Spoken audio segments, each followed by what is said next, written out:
দিয়া জিন্দিগি চলতে থাকে।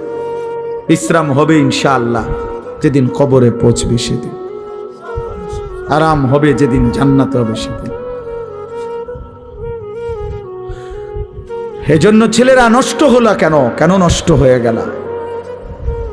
তাহলে মাহে রমজান, আল্লাহ আমার কথা শেষ।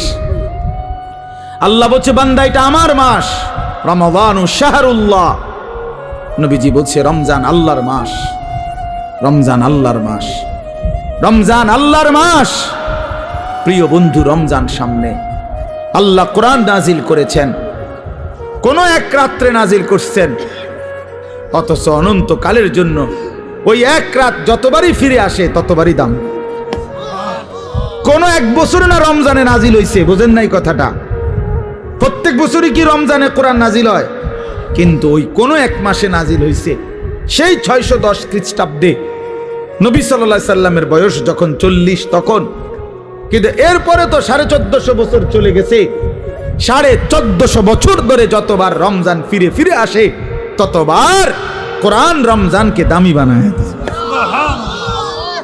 তাহলে কোরআন যদি রমজানকে দামি বানায়, কোরআন যদি শবে কদরকে দামি বানায়, কোরআন যদি হাফেজে কোরআনকে দামি বানায়, কোরআন তোমারও দামি বানাবে, রমজান তোমাকেও দামি বানাবে।